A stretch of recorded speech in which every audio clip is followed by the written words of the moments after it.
Agama dengan terdakwa Basuki Cahayapurnama yang berlangsung di Auditorium Kementerian Pertanian. Rekan kami Friska Clarissa mengikuti jalannya sidang yang berlangsung pada pagi hari ini. Friska, siapa yang menjadi pemeriksaan terlebih dahulu dalam pengadilan ini? Ya, Timothy, saksi pertama yang memberikan keterangan di muka sidang adalah Juhri. Juhri ini adalah pegawai negeri sipil di Kabupaten Bangka Belitung, di Kabupaten Belitung. Ia juga bertindak sebagai penilik di Dinas Pendidikan dan Kebudayaan Kabupaten Belitung, Provinsi Bangka Belitung, yang kapasitasnya memberikan keterangan ini pada tahun 2007 lalu. Pada saat pemilihan gubernur dan wakil gubernur Bangka Belitung, ia bertindak sebagai salah satu panwas atau panitia pengawas pemilu di sana. Tadi dikatakan oleh saksi Juhri ini yang juga ditanyakan oleh hakim anggota seputar apa betul adanya selebaran yang berisi kutipan Al-Maidah 51 untuk tidak memilih calon tertentu berdasarkan sara, diantaranya berdasarkan agama. Berikut kami bacakan bagaimana kutipan langsung tanya jawab antara hakim anggota dengan saksi Juhri ini. Tadi di awal sidang, hakim anggota menanyakan sebagai berikut. Apakah betul ada selebaran memilih pemimpin seakidah dan apakah ada laporan soal ini? Dijawab oleh saksi Juhri ini sebagai Panwaslu pernah mendapat informasi, kemudian mengecek dan mendapatkan bukti selebaran yang isinya melarang memilih pemimpin agama tertentu termasuk menggunakan sejumlah ayat suci. Lalu kami serahkan pada Panwas Provinsi, namun untuk hal ini tidak ada laporan resmi dari tim ses terdakwa pada saat pemilihan gubernur Bangka Belitung. Ditanyakan lagi pula oleh hakim anggota soal dari pasangan calon gubernur Bangka Belitung 2007 pada waktu itu siapa saja memang calon pemimpin yang tidak seagama, yakni ada 2 pasang calon yang non-muslim, yaitu calon gubernur terdakwa dan ada 1 lagi pasangan calon lain. Ditanyakan juga oleh hakim anggota apakah ada penyebutan nama dalam kampanye hitam atau black campaign ini. Dijawab oleh saksi tidak ada penyebutan nama, hanya ada imbauan secara umum. Lalu hakim bertanya kembali apakah saudara pernah melihat video YouTube pidato terdakwa di Kepulauan Seribu yang menjadi awal kasus ini. Saksi Juhri menyatakan bahwa tidak pernah melihat dan tidak pernah mendengar perkataan terdakwa secara langsung melalui video, hanya mendengar penggalan berita saja dari televisi. Terkait soal selebaran ini, hakim anggota kembali menanyakan saudara kepada saksi Juhri ini soal selebaran apa saja yang ada di tempat tinggal Anda. Apakah ada selebaran dakwah Jumat dengan selebaran black campaign yang sama bentuk dan cetakannya? Dijawab oleh Juhri ini, ada selebaran dakwah tiap sholat Jumat, tetapi untuk selebaran black campaign ini bukan resmi dari rumah ibadah atau masjid atau diketahui secara jelas asal-usulnya, tetapi biasanya ditemukan di rumah ibadah. Ada juga pertanyaan dari hakim anggota terkait apa reaksi dari terdakwa ini pada saat pemilihan gubernur waktu itu soal adanya selebaran black campaign. Dikatakan oleh Juhri ini, setahu saya tidak ada reaksi. Yang saya tahu dan saya mendengar pada saat almarhum Gus Dur hadir dalam kampanye untuk mendukung terdakwa, Gus Dur menyampaikan bahwa kita boleh memilih pemimpin non-muslim. Jadi dihadirkannya saksi Juhri ini memang untuk menjelaskan apa konteksnya Basuki Cahayapurnama mengutip Al-Maidah ayat 51 dalam pelaksanaan pilkada serentak dikaitkan dengan penyelenggaraan pemilihan gubernur dan wakil gubernur Bangka Belitung pada 2007 lalu. Saksi Juhri ini tadi seperti dikatakan di awal tanya jawab di sidang, dirinya merupakan bagian dari panitia pengawas pemilu pada saat itu dan membenarkan memang ada sejumlah selebaran yang ditemukan di Bangka Belitung yang mengutip ayat suci untuk kepentingan kampanye pihak tertentu untuk tidak memilih pasangan calon berdasarkan sara. Terkait hal ini memang tidak ada laporan resmi dari pihak Basuki Cahayapurnama pada saat itu, pada saat menjabat sebagai calon gubernur Bangka Belitung, tetapi laporan ini diterima atau adanya informasi ini diketahui oleh panitia pengawas pemilu di Bangka Belitung dan langsung diteruskan ke panitia pengawas pemilu di tingkat provinsi. Dan juga tadi disinggung pula soal isi kampanye akbar Basuki Cahayapurnama 2007 lalu itu yang menghadirkan almarhum Kiai Haji Abdurrahman Wahid atau Gus Dur yang di dalamnya menyatakan membolehkan memilih pemimpin non-muslim. Mengapa ini disampaikan di muka sidang? Ini juga untuk menyampaikan latar belakang apa alasannya dari kutipan ayat ini dan untuk apa memang dipergunakan dalam kepentingan pilkada serentak. Karena kalau yang berkali-kali dikatakan oleh terdakwa maupun penasihat hukum terdakwa bahwa tidak ada niatan untuk melakukan penodaan agama, tetapi ingin menjelaskan secara gamblang adanya upaya pencatutan ayat suci ini untuk kepentingan politis. Itu yang disampaikan oleh saksi pertama, saksi Juhri, yang langsung didengarkan keterangannya di muka sidang dan tidak ada penolakan dari pihak jaksa penuntut umum, sehingga saat ini juga tanya jawab dari hakim anggota dengan saksi masih berlanjut, juga nanti akan dilanjutkan dengan tanya jawab dengan jaksa penuntut umum maupun tim penasihat hukum terdakwa. Selain saksi Juhri, masih ada 2 saksi lainnya yang juga merupakan warga Bangka Belitung, yakni Suyanto merupakan pengemudi salah satu warga di Bangka Belitung, dan juga Fajrun yang merupakan teman dekat dari Basuki Cahayapurnama semasa di sekolah dasar. Jadi pada hari ini kita akan mendengar serangkaian keterangan dari saksi yang serupa. Apa yang terjadi di Bangka Belitung, baik itu terkait dengan pilkada maupun latar belakang kehidupan sehari-hari terdakwa semasa di Bangka Belitung. Urutannya nanti yang akan memberikan keterangan 3 orang saksi fakta, baru nantinya ditutup oleh keterangan ahli hukum pidana Profesor Dr. Edward Omar Syarif Yarie yang merupakan guru besar Universitas Gadjah Mada Yogyakarta. Saya kembalikan dulu ke Anda, Timothy. Ya, Friska, sejauh ini dari tanggapan dari jaksa penuntut umum bagaimana terhadap saksi maupun ahli yang akan dihadirkan? Adakah penolakan dari mereka? Sejauh ini tidak ada penolakan, Timothy, dari jaksa penuntut umum, dari saksi fakta maupun ahli yang dihadirkan. Tadi sebelum memasuki ruang sidang, kami sempat berbincang dengan Ketua Tim Jaksa Penuntut Umum Ali Mukartono. Dirinya menyatakan ada tidaknya keberatan ini yang diajukan jaksa penuntut umum memang melihat latar belakang saksi juga relevan atau tidaknya saksi ini. Tapi melihat adanya saksi yang dihadirkan oleh penasihat hukum dianggap sejauh ini masih relevan, termasuk juga apabila nantinya penasihat hukum meminta untuk diputarkan video pada saat kampanye Basuki Cahayapurnama di Bangka Belitung. Ada pernyataan dari almarhum Kiai Haji Abdurrahman Wahid di sana. Tim jaksa penuntut umum mempersilahkan hal itu karena dinilai masih relevan dengan saksi fakta yang dihadirkan. Tetapi apa yang nantinya akan digali oleh jaksa penuntut umum tentunya akan berbeda sisinya dari tim penasihat hukum. Tadi jaksa penuntut umum menyatakan bahwa meskipun memang saksi yang dihadirkan ini adalah saksi yang meringankan, tapi sudut pandang yang akan disampaikan oleh penuntut umum tentu adalah sudut pandang jaksa. Jadi akan berkebalikan dari tim penasihat hukum, tetapi soal latar belakang saksi, fakta maupun ahli tidak ada permasalahan atau tidak ada penolakan sejauh ini dari tim jaksa penuntut umum. Tadi Ali Mukartono juga menyatakan bahwa memang sebelumnya sempat ada penolakan atau keberatan yang disampaikan terkait dengan kakak angkat dari terdakwa Basuki Cahayapurnama, Andi Anal Tamir.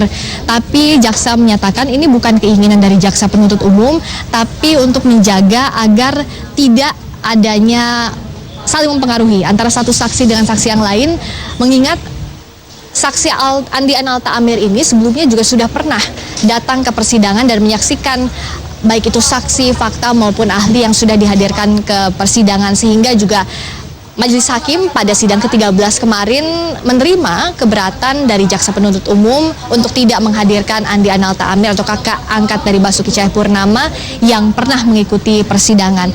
Untuk sidang kali ini, saksi fakta yang dihadirkan semuanya warga Bangka Belitung dan belum pernah ada yang hadir di muka sidang sebelumnya dan sudah dimintai keterangannya terlebih dahulu pada saat berita acara pemeriksaan pada proses penyidikan. Timothy.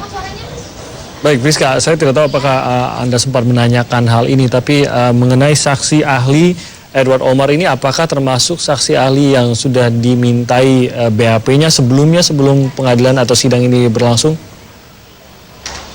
Iya, betul, Timothy. Profesor Edward Omar Syarif Yarie ini merupakan satu dari 9 ahli hukum pidana yang juga mengikuti gelar perkara bahkan pada tahap penyidikan kemarin dan sudah memberikan keterangannya di berita acara pemeriksaan. Tapi yang menarik sebenarnya Edward Omar Syarif Yarie ini adalah yang awalnya dihadirkan oleh tim jaksa penuntut umum. Tapi pada sidang kali ini dikatakan oleh tim penasihat hukum terdakwa nantinya akan dihadirkan sebagai ahli yang meringankan, karena menurut pihak tim penasihat hukum nantinya akan dijelaskan lebih lanjut meskipun belum mau detail dijelaskan tadi sebelum sidang berlanjut, tetapi soal ada atau tidaknya unsur penodaan agama dalam kasus ini, termasuk juga apakah ada kesengajaan atau tidak dari Basuki Cahayapurnama dalam pidatonya di Kepulauan Seribu. Mengapa unsur kesengajaan ini penting dibuktikan, karena ini juga masuk dalam unsur dalam pasal penodaan agama, pasal 156A Kitab Undang-Undang Hukum Pidana, yang nantinya akan dijelaskan lebih rinci oleh ahli hukum pidana. Jadi Profesor Edward Omar Syarif Hiyariye atau Profesor Edi Hiyariye ini masuk dari 1 dari 9 ahli yang ada di berita acara pemeriksaan kasus dugaan penodaan agama. Kalau kita melihat Timothy dan saudara, saksi fakta maupun ahli yang dihadirkan dalam 1 hingga 2 persidangan ini adalah diutamakan memang saksi fakta, juga ahli yang sudah masuk di dalam berita acara pemeriksaan. Jadi kalau urut-urutannya berdasarkan yang juga sebelumnya sudah disampaikan oleh majelis hakim, yang diutamakan adalah saksi fakta terlebih dahulu, saksi fakta yang ada di berita acara pemeriksaan. Yang kedua adalah ahli dari berbagai bidang, baik itu ahli hukum, ahli agama, ahli bahasa, ataupun dari berbagai bidang keilmuan lain yang terkait dengan kasus ini yang sudah dimintai keterangannya di berita acara pemeriksaan. Barulah dilanjutkan jikalau ada saksi fakta maupun ahli tambahan yang belum dicantumkan atau belum memberikan keterangan dalam masa penyidikan di berita acara pemeriksaan pada yang waktu itu diberikan kepada pihak penyidik di kepolisian. Timothy. Baik, terima kasih Friska Clarissa melaporkan dari ruang atau di luar ruang auditorium Kementerian Pertanian. Friska akan kembali mengikuti jalannya sidang kasus dugaan penodaan agama dengan terdakwa Basuki Cahayapurnama. Tadi laporan Friska tadi melaporkan bahwa yang pertama adalah saksi Juhri yang diperiksa dalam ruang sidang kali ini atau dalam persidangan ke-14 kali ini adalah saksi dari Bangka Belitung yang menceritakan bagaimana perjalanan Ahok pada saat ia maju sebagai calon gubernur untuk Provinsi Bangka Belitung dan apa yang ia hadapi. Salah satunya adalah penyebaran selebaran-selebaran terkait dengan desakan atau dorongan atau himbauan untuk tidak memilih pemimpin karena alasan agamanya, dan ini adalah salah satu hal yang dihadirkan oleh tim kuasa hukum untuk menunjukkan atau membuktikan bahwa apa yang dikatakan oleh Ahok di Kepulauan Seribu ini memang berdasarkan suatu fakta yang pernah ia temui di lapangan pada saat ia maju dalam pilkada 2 tahun 2007 lalu. Dan ini adalah salah satu saksi dari 3 saksi yang akan dihadirkan. Ketiga saksi ini adalah Juhri, ya, seorang saksi PNS, dan ada juga saksi Suyanto, ini juga saksi dari Kabupaten Belitung Timur, Bangka Belitung, ini seorang pengemudi yang nanti akan memberikan kesaksiannya, dan seorang teman sekolah dasar Ahok di Bangka Belitung yaitu Fajrun. Ketiga saksi ini akan diperiksa terlebih dahulu dalam persidangan pada hari ini sebelum nanti sidang maju dan memeriksa ahli, yaitu atau meminta opini dari ahli dari Edward Omar Syarif yang akan dimintai keterangan sebagai ahli dalam persidangan ini. Ia adalah seorang ahli hukum pidana dari Fakultas Hukum UGM Yogyakarta. Nanti juga akan menjalani pemeriksaan. Ini yang menarik, yang dihadirkan ini adalah salah satu ahli yang sudah di BAP begitu dalam proses penyidikan dan gelar perkara sebelumnya. Ada 9 orang yang dimintai yang di BAP dalam gelar perkara tersebut. Ini sehingga jaksa maupun kuasa hukum memang bisa saja siapapun yang dipilih untuk dihadirkan. Tadinya pilihan jaksa, tapi akhirnya kali ini Edward malah dihadirkan oleh tim kuasa hukum gitu. Justru itu menarik, kalau di KUHP itu yang didengar saksi maupun ahli itu untuk mendukung dakwaan. Artinya untuk menyatakan bahwa terdakwa ini berbuat, ya, tindak pidana terbukti. Maka dipanggillah saksi maupun ahli. Tapi yang menarik, ketika ini saksi maupun ahli sudah dihadirkan dari penyidikan untuk berkas mendukung kelak di pengadilan, ada beberapa ahli yang tidak dihadirkan oleh jaksa. Akhirnya diambil oleh pihak penasehat hukum. Padahal sebenarnya penasehat hukum menghadirkan ahli yang meringankan, yang harus wajib diperiksa gitu kan.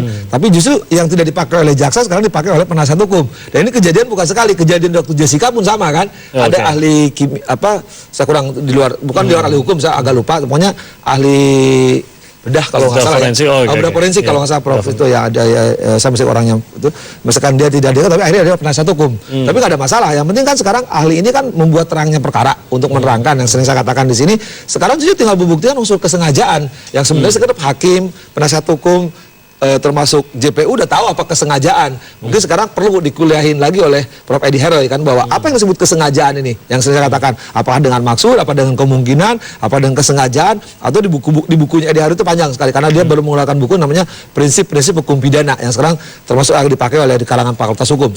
Karena termasuk buku hukum pidana yang mudah dicerna. Artinya dengan bahasa dia kan guru besar yang sangat muda dan termasuk yang rajin menulis, dan sekarang buku-bukunya termasuk dia di bukunya itu bagus sekali menerangkan bagaimana unsur kesengajaan termasuk bentuk-bentuk kesengajaan dolus-dolus ya. Saya pikir mungkin hari ini dia akan memberikan kuliah kepada para penegak hukum. Saya pikir mudah-mudahan masyarakat juga bukan mudah-mudahan paham. Saya pikir Kompas tidak kalau bisa ya nanti rekamannya atau apa penjelasannya suka sampaikan masyarakat supaya tahu. Karena sekarang suka orang masyarakat mendalilkan, loh masa nggak sengaja Pak Ahok? Nah ini yang harus jelasin di hukum itu adalah unsur yang utama dalam penodaan agama dan unsur kesengajaan. Sering saya katakan, kalaupun penodaan agama katakan, misalkan penodaan agamanya orang dianggap penodai, tapi kalau sengaja tidak terbukti dalam pidana itu salah satu unsur tidak terbukti, ya bebas. Makanya saya bilang bagaimana sekarang unsur kesengajaan harus dibuktikan di persidangan ada dari Pak Ahok. Dan mungkin kalau lihat waktu dulu kan kurang lebih 9 para ahli berbeda sehingga akhirnya penyidik pun berbeda pendapat, ya sudah serahkan aja ke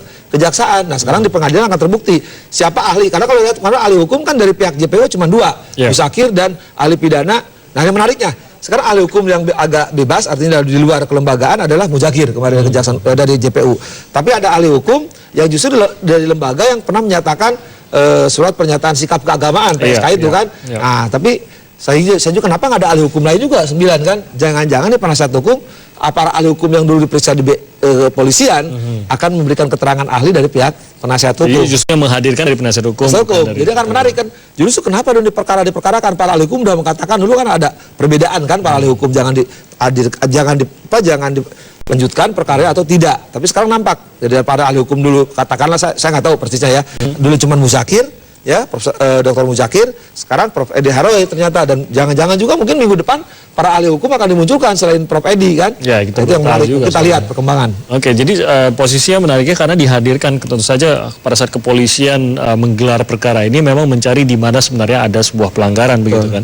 Dan para ahli ini dihadirkan untuk menguatkan posisi itu, gitu. Tapi ternyata yang ya itu tadi seperti dikatakan Pak Asep tadi yang menarik kok malah dari kuasa hukum justru yang menghadirkan para ahli hukum untuk melawan dakwaannya untuk melawan dakwaan pada seharusnya untuk memperkuat untuk dakwaan tersebut. Nah, pemeriksaan kali ini akan berlangsung terakhir tadi dikatakan oleh Friska ini. Kita lihat ada 3 saksi yang akan diperiksa terlebih dahulu, lalu seorang ahli. Apakah memang ini berarti minggu depan tidak ada kesempatan lagi bagi kuasa hukum untuk menghadirkan saksi dan sudah masuk ke seluruhnya ahli? Ini karena saya urutan alat bukti itu keterangan saksi, keterangan ahli. Biasanya dalam praktek yang diperiksa saksi dulu, ya semua. Kalau sudah selesai, baru ahli. Kalau lihat sekarang nampaknya menggunakan ini, saya pikir dia kan saksi semua. Jadi saksi sudah selesai. Artinya kan saksi yang dulu fakta di Kepulauan Seribu, seperti anggota DPRD itu yang ikut. Kemudian juga kameramen kalau dihadirkan BJPU kan. Nah kemudian sekarang saksi untuk menunjukkan. Tadi saya duga sekali lagi, ini pasti untuk membuktikan ada tidak kesengajaan. Karena Pak Ahok masalah orang yang menyalahgunakan Al-Maidah itu sudah dari dulu pun Ahok pernah mengalami di Bangka Belitung. Jadi ini untuk mendukung masalah penodaannya. Nah ahli untuk membuktikan kesengajaan. Tapi saya pikir minggu depan pasti mungkin para ahli-ahli yang akan dihadirkan. Mungkin ahli agama, belum kan nampaknya ahli agama belum. Saya duga tokoh-tokoh agama yang akan dihadirkan Pak Ahok juga dampak. Tapi mungkin juga para ahli hukum lain mungkin tidak satu, ya tidak hanya Prof. Edi mungkin. Sekali lagi saya nggak tahu ya. Tapi mungkin jadi minggu depan itu saksi sudah nggak ada, tapi minggu depan akan berjalan pemeriksaan para ahli. Kalau itu minggu depan para ahli katakanlah mungkin sidang agak maju dikit. Dan saya kira memang agak lumayan kalau sidang maju sedikit. Saya juga kalau kita perkirakan 3 kali pertemuan mungkin dengan hanya 2 kali dari saksi, dari ahli dari penasihat hukum. Kalau melihat dari apa yang dilakukan oleh JPU, kalau sebanding begitu ya, mungkin kuasa hukum punya jatah istilahnya bisa menghadirkan lebih banyak saksi sebenarnya. Tapi kembali lagi apapun yang keluar di dalam persidangan, baik itu dihadirkan oleh JPU maupun kuasa hukum, tentu saja JPU maupun kuasa hukum bisa menggunakan apa yang disampaikan dalam persidangan tersebut, bukan seperti tadi kameramen atau misalkan dari kepala desa yang dihadirkan dan lain-lain. Ini kuasa hukum juga bisa mempergunakan apapun kesaksian mereka untuk menguatkan posisi mereka kan. Tidak berarti JPU memang menghadirkan hanya orang-orang yang dihadirkan JPU itu memang pasti akan menguatkan, apapun itu sebenarnya bisa dipakai oleh Enggak, seperti kemarin kan itu benar. Misalkan gini, kemarin kan ada kepala desa atau kelurah yang di Kepulauan Seribu, justru kalau akan membuktikan adanya kejadian itu tidak disangka oleh Pak Ahok. Nah, katakanlah sudah terbukti ya bahwa fokus tempus tempat kejadiannya terbukti. Tapi kan yang utama dalam perkara ini kan kesengajaan dan penodaan.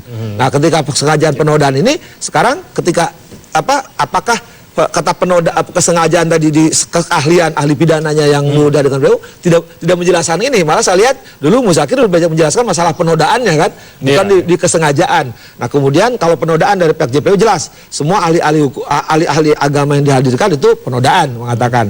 Nah, cuman kita belum dengar ya. Nah, tapi nanti kan penasihat hukum akan melihat gitu kan bahwa apakah penodaan yang disampaikan oleh pihak tertentu entah institusi maupun perorangan bisa itu milik mutlak kebenaran kelompok tertentu, atau nanti mungkin juga jangan-jangan ada ahli agama, tokoh agama yang disegani di Republik ini juga ini mengatakan beda juga, itu bukan penodaan, bahwa itu fakta, bahwa yang disampaikan Pak Ahok itu bukan sekali ini, bukan hanya di Kepulauan Seribu, tapi di Bangka Belitung terbukti 3 saksi yang hari ini atau 3 saksi salah satu saksi kemarin itu kan, bahwa ini fakta pernah Pak Ahok mengalami orang menyalahgunakan Al-Maidah itu. Oke, nah unsur kesengajaan ini juga tampaknya kedua pihak ingin membuktikan sengaja atau tidak sengaja. Kita akan kembali dan kita akan nanti hadirkan kembali bagaimana laporan dari dalam